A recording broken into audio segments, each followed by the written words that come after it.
दोस्तों, शाहरुख खान की हाल ही में रिलीज हुई जवान फिल्म सारे रिकॉर्ड्स तोड़ रही है। इस फिल्म को जनता से भी भरपूर प्यार मिल रहा है, लेकिन क्या आप जानते हैं इस फिल्म के दिखाई गई आधी से ज्यादा घटना असल जिंदगी से इंस्पायर्ड है। आप शॉक हो जाएंगे जान करके इस फिल्म में दिखाई गई चीजों का रियल लाइफ से कितना बड़ा कनेक्शन है। तो आइए जानते हैं आज की इस वीडियो में। इस वीडियो में फिल्म के किसी भी बड़े प्लॉट पॉइंट का कोई स्पॉइलर नहीं दूंगी। तो अगर आपने फिल्म नहीं भी देखी तो आप इस वीडियो को बेझिझक देख सकते हैं। इनफैक्ट अगर आपने फिल्म नहीं भी देखी तो हो सकता है कि आपकी क्यूरियोसिटी बढ़ जाए इस फिल्म को देखने के लिए। तो आइए इस वीडियो में देखते हैं। इस वीडियो में दिखाए गए असल इश्यूज को देखने के बाद शुरुआत करते हैं फिल्म के फर्स्ट हाफ के दूसरे बड़े सीन से, जो कि एक सरकारी हॉस्पिटल में सेट है।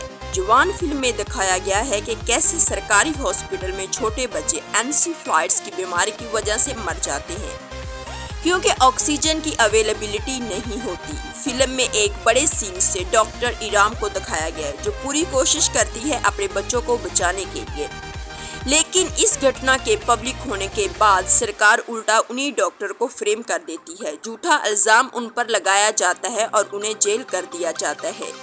ठीक ऐसा ही हुआ था अगस्त 2017 में असल जिंदगी में गोरखपुर के शहर में। वहां एक सरकारी हॉस्पिटल BRD मेडिकल कॉलेज में, जहां पर 63 बच्चों की मौत हो जाती है। 3 दिन के अंदर अंदर जब हॉस्पिटल की पाइप ऑक्सीजन सप्लाई खत्म हो जाती है, उस वक्त डॉक्टर काफिल खान वहां पर एक पीडियाट्रिशियन के तौर पर काम कर रही होती हैं।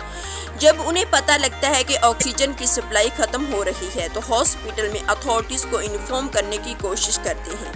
कुछ रिस्पांस नहीं आता तो खुद से भी ऑक्सीजन की सप्लाई प्रोक्योर करने की कोशिश करते हैं। अपने खुद के एक्सपेंस पर उन्हें एक रियल लाइफ हीरो की तरह देखा जाता है, लेकिन जब इंसिडेंट की खबर मीडिया में आती है तो इसके बाद उल्टा इल्जाम डॉक्टर कॉफिल पर ही लगाया जाता है। सरकार इन पर आरोप लगाती है कि मेडिकल नेग्लिजेंस और करप्शन का उन्होंने पूरी अपनी नौकरी से सस्पेंड कर दिया जाता है, अरेस्ट किया जाता है और फिर 9 महीने तक ये जेल में रहते हैं।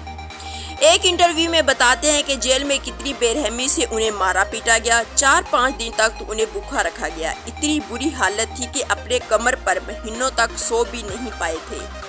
अप्रैल 2018 में जाकर फाइनली इलाहाबाद हाई कोर्ट से उन्हें बेल मिलती है। कोर्ट कहता है कि कोई एविडेंस नहीं है कि उन पर कुछ भी गलत करी हो।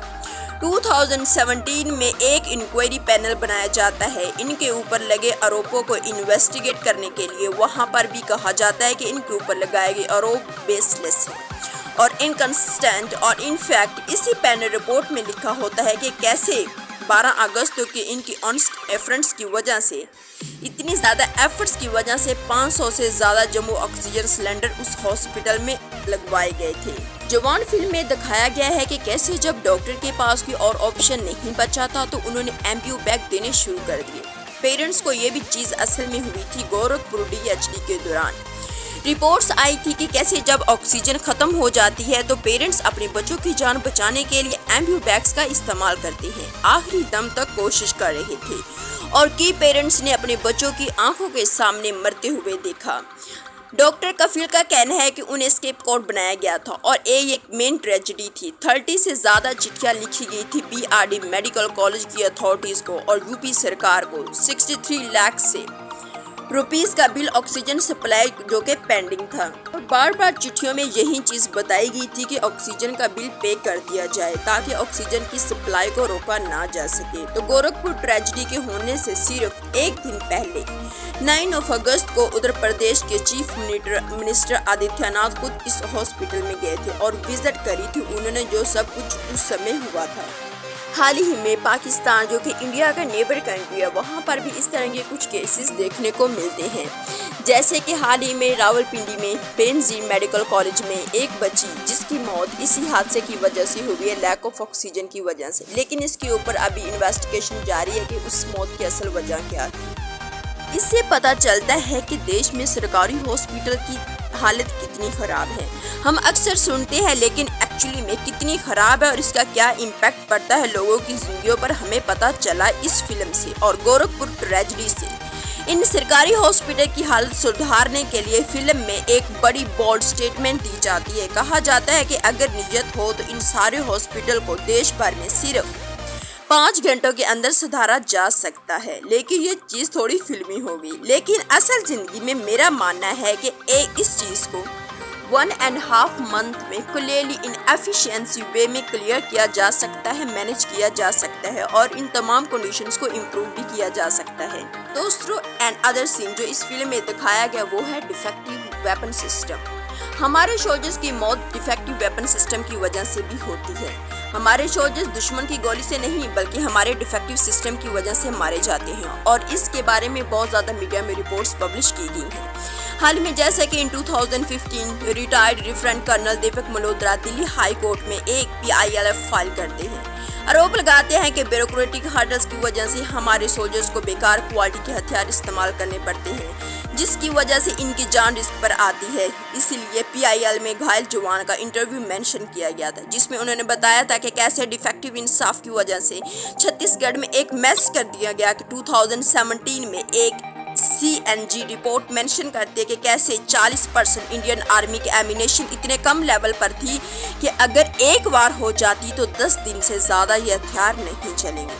2018 इंडियन आर्मी मीडिया भी बात खत्म नहीं हुई and other reports that would be published in 2020 in which आउटॉक्स वाज मेंशन्स, जिसमें ये बताया गया कि 6 सालों में 403 एक्सीडेंट्स हुए और 27 जवान शहीद हुए।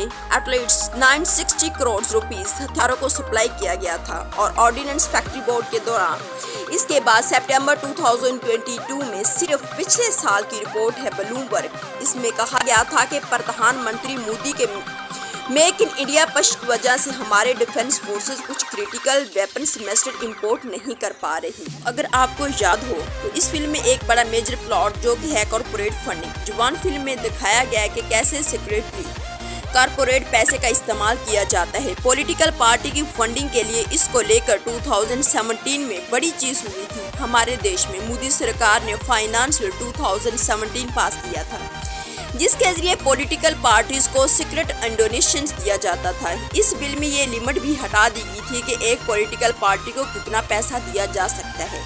चंद दिन आखिर कितना पैसा दिया गया। इस साल के जनवरी की एक रिपोर्ट आई है जिसने बताया है कि बीजेपी को 2018 और 2022 के बीच में 5,270 करोड़ रुपए की फंडिंग मिली थी सीक्रेटली। किसने ये फंडिंग दी हम नहीं जानते, हम नहीं बता सकते क्योंकि ये बिल उन्होंने पास किया। ये चाहते ही थे कि अपनी फंडिंग को छुपाने। इस रिपोर्ट के अनुसार इस समय में कांग्रेस पार्टी को 964 करोड़ फंडिंग मिली। तो another seen that would be raised in the film कि वहाँ पर इंडिया का जो इंडस्ट्रियल जोन है वो कैसे ख़राब कर रहा है इसके मौसमियाती हालात को, इसके ग्लोबल वार्मिंग का बायस बन रहा है और हवा को और पानी को बहुत ज़्यादा ख़राब कर रहा है।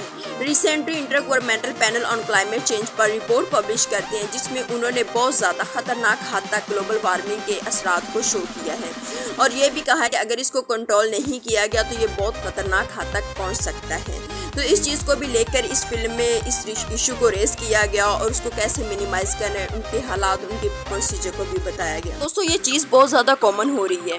पाकिस्तान और इंडिया दोनों हमसाए मुल्क हैं। दोनों की तारीख को अगर देखा जाए तो दोनों का बहुत ज़्यादा एक हिस्टोरिकल बैकग्राउंड है और अगर वाटर इशू को में देखा जाए तो सबसे पहले जब इसको सॉल्व आउट करने की कोशिश की गई थी 1960 में, जब वर्ल्ड बैंक के ताउन से इंडियस वाटर ट्रीटी इन दोनों के दरमियान हुआ था तो दरियाओं की डिवीजन की गई थी इनके दरमियान।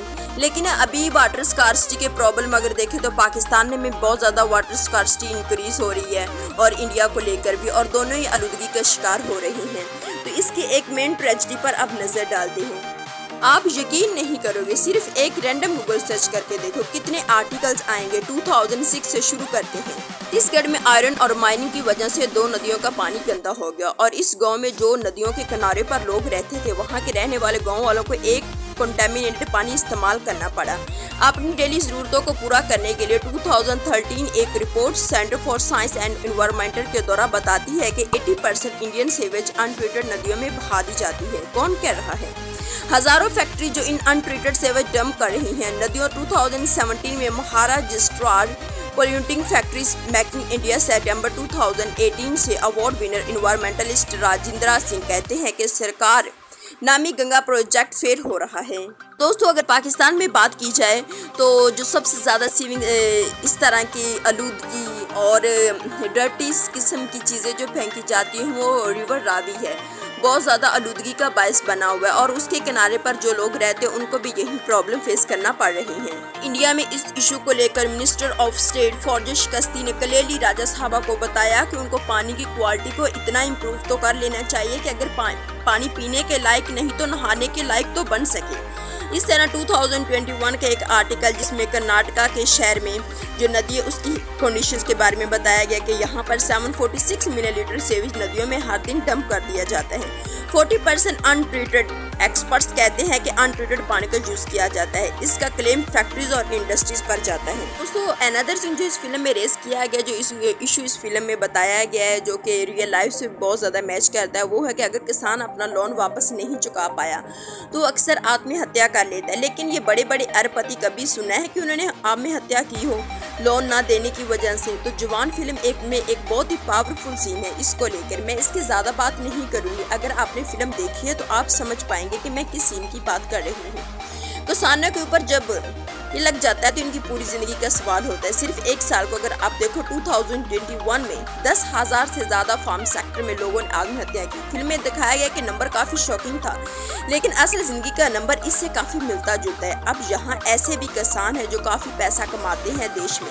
इनका एक पॉजिटिव एग्जाम्पल भी देना चाहिए ताकि बाकी किसान इनसे सीख सके। इस वीडियो को देखें या फिर इस वीडियो को देखिए फैक्चरिंग बटन श्री अवॉर्डी भारत भूषण त्यागी, जिसमें दिखाया गया है कि कैसे कैसे किसान एनुअली 5 लाख रुपए पर एकड़ से ज़्यादा कमा रहा है। या फिर आप इस आर्टिकल को देख सकते हैं जिसमें बताया गया है कि बेटर इंडिया का, जिसमें राजू टीटू किसान की कहानी बताई गई है। ये सारे किसान इतना पैसा इसलिए कमा पा रहे हैं क्योंकि ये NFC मॉडल फॉलो करते हैं। NFC मतलब नेचर फॉर्मर कंज्यूमर्स। थोड़े बहुत छोटे डिफरेंसेस होंगे, लेकिन मोटे मोटे तौर पर ये किसान क्या करते हैं हम आज आपको बताते हैं इस वीडियो में। Number 1, seed preservation.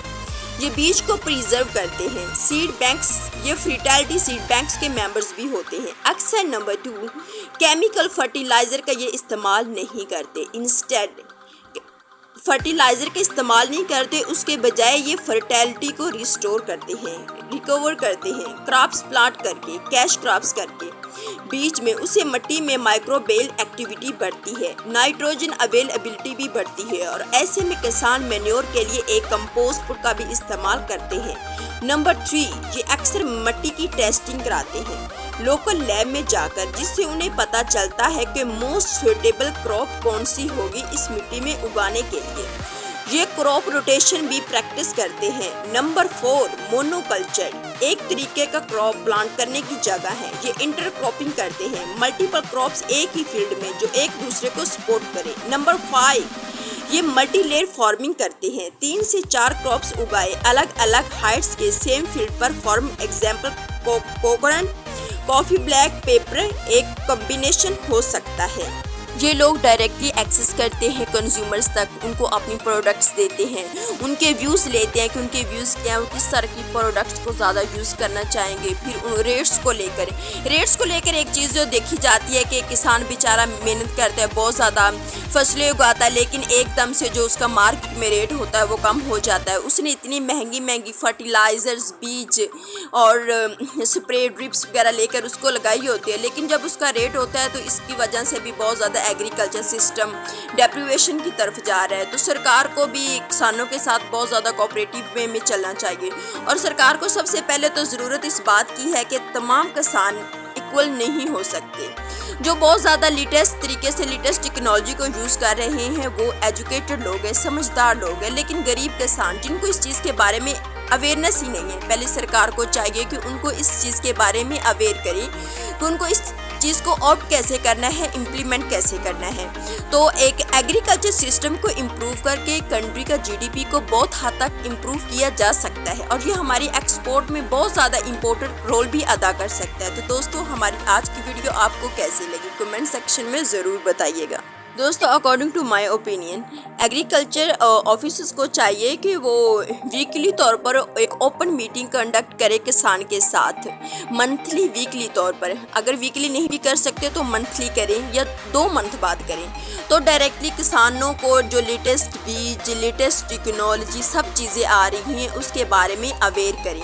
और डिस्ट्रिक्ट ऑफिसर को भी चाहिए कि इस चीज़ को लेकर बहुत सीरियस इक़दामात उठाए ताकि इस चीज़ को कोलैबोरेटिव वे में इम्प्रूव किया जाए।